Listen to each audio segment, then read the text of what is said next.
Hello guys, আমি বংরিকো। আশা করি তোমরা সবাই আমাকে একটু চেনো।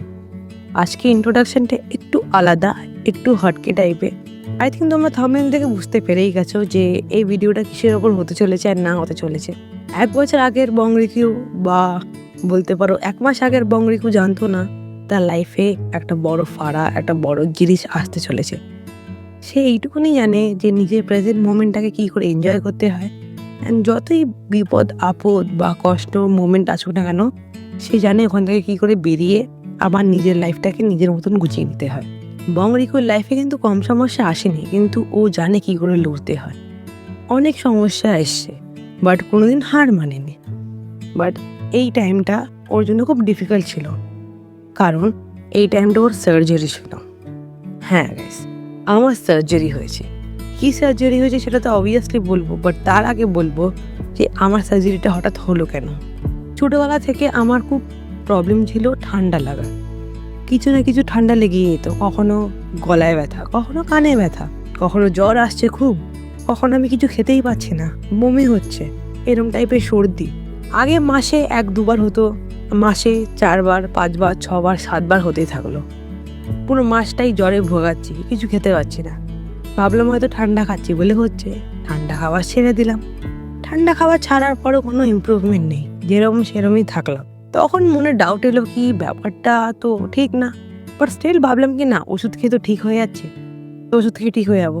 তারপরে না দেখলাম কি ডক্টর চেঞ্জ করার পরও ওষুধ দিয়ে তো ঠিক হয়ে যাচ্ছি, কিন্তু আবার সেম হয়ে যাচ্ছে জিনিসটা, এবার বাড়তে থাকলো। ওষুধ খাওয়ার পরও ঠিক হচ্ছে না। তখন মনের মধ্যে একটা খটকা এলো, কিছু তো একটা হয়েছে যেটা আমি বুঝতে পারছি না, হয়তো ভালো ডক্টর দেখালে বুঝবে। ইন্টারনেটে খুব রিসার্চ করলাম, সব কিছু দেখলাম নিজে একা, তারপর একটা খুব ভালো ডক্টর পেলাম। উনি খুবই নামকরা ডাক্তার কলকাতার, ডক্টর দেবায়ন তরফদার। উনি বসেন হচ্ছে অ্যাপোলোতে অ্যান্ড অমৃতে, যেটা এখন মানিপাল হয়ে গেছে ব্রডওয়ে। তারপর ওনাকে দেখালাম। ওনার কাছে যাওয়ার পর উনি আমাকে এটাই বললো কি বাবু, না তোমার ঠান্ডা খাওয়ার জন্য হচ্ছে, না তোমার কোনো অ্যালার্জি হয়েছে না কিছু, একটা এন্ডোস্কোপি করতে হবে। সেই এন্ডোস্কোপিটা করে ধরা পড়া যাবে তোমার অ্যাকচুয়ালি কী হয়েছে। যারা জানো এন্ডোস্কোপি কী, আর যারা জানো না আমি সব বলে দেবো। এন্ডোস্কোপি একটা খুব বড় লম্বা ইনস্ট্রুমেন্ট, আমি পিকচারে দেখিয়ে দিচ্ছি। ইনস্ট্রুমেন্টটা আমার নাকের ভেতরে ঢোকানো হয়, আর এটাতে হালকা পেন লেগেছে, একদম মাইল্ড পেন লেগেছিল। এটাতে ধরা পড়ে যে আমার নাকের একদম পেছনে একটা গ্ল্যান্ড হয়, যার নাম হচ্ছে অ্যাডিনয়েড গ্ল্যান্ড। এই অ্যাডিনয়েড গ্ল্যান্ডটা এনলার্জ হয়ে গেছে। এবার অ্যাডিনয়েড গ্ল্যান্ড কি? অ্যাডিনয়েড গ্ল্যান্ড এমন একটা গ্ল্যান্ড যেটা বাচ্চাদের 7-8 বছরের বাচ্চাদের হেল্প করে ব্যাকটেরিয়ার ইনফেকশন থেকে লড়ার জন্য। এই গ্ল্যান্ডটা যত তুমি বড় হতে থাকো ডিফিউজ হয়ে যায়, বা আমার মতন বয়সী যারা আছে তাদের এই গ্ল্যান্ডটা থাকা হচ্ছে একটা অ্যাবনর্মাল জিনিস, যেটা থাকা উচিত না।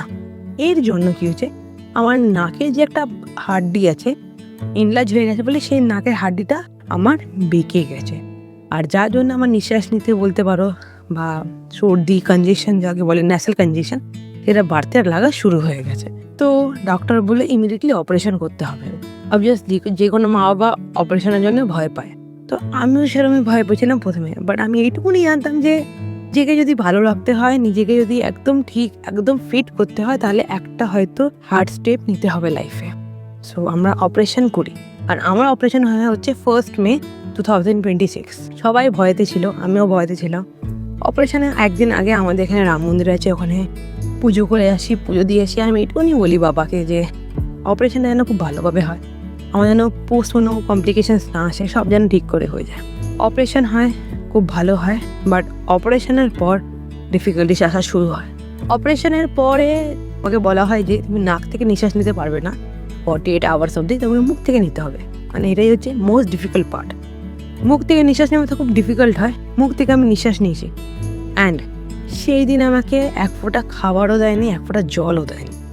আমার সেই দিন মানা ছিল, কারণ কি আমাকে আগে থেকে বলেছিল সার্জারির হবার আগে তুমি কিছু খাবেও না, 1 ফোঁটা জলও খাবে না, আর নর্মাল খাবারও হবে না। সেদিন আমি কিছু খাইনি। পরের দিন আমার ডিসচার্জ হয়, অ্যান্ড বাড়ি আস্তে আস্তে আমার সেই 9টা 9:30 হয়ে যায়, অ্যান্ড বিশাল পেন। বাড়ি তো চলে এসেছিলাম, বাট সব থেকে ডিফিকাল্ট পার্ট যেটা ছিল সেটা হচ্ছে ড্রেসিং।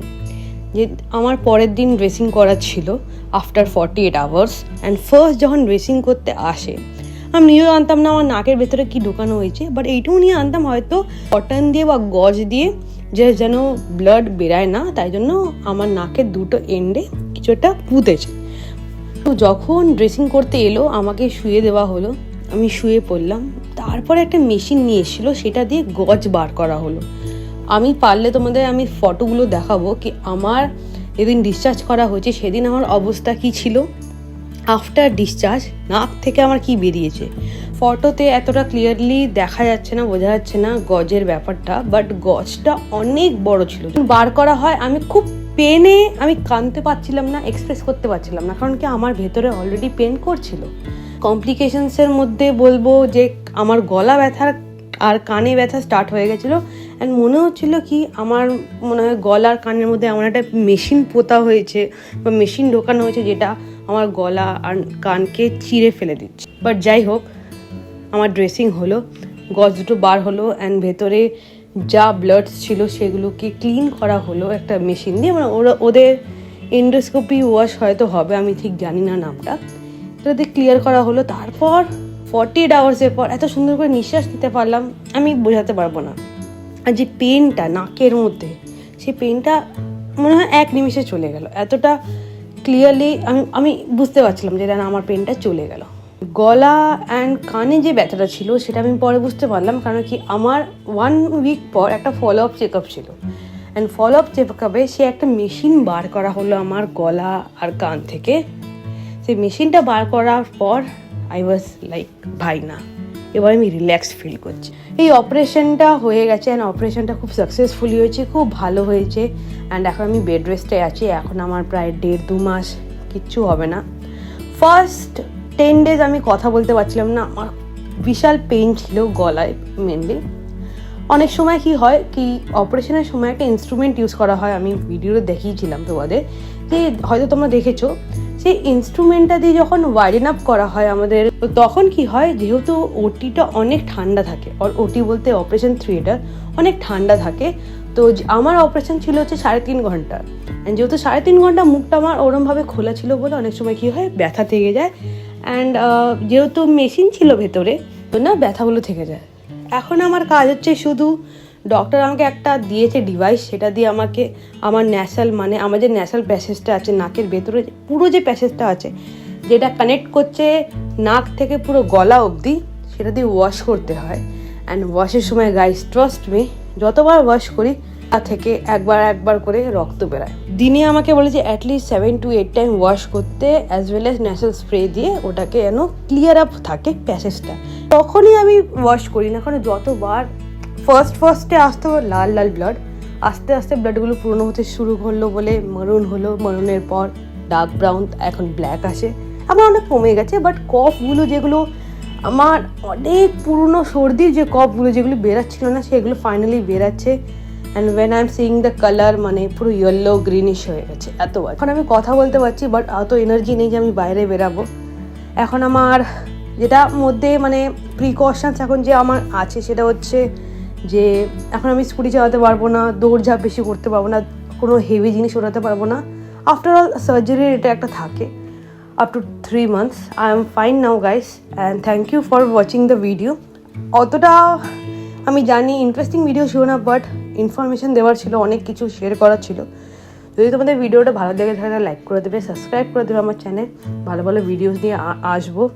অ্যান্ড প্লিজ প্রে করে যেন তাড়াতাড়ি ঠিক হয়ে যায়। বিশ্বাস করো আমার আর বাড়িতে ভালো লাগছে না। তো যাই হোক, আজকে ব্লগটা এত অবধি ছিল, আর দেখা হবে একটা সুন্দর ব্লগ নিয়ে। Till then guys, bye by.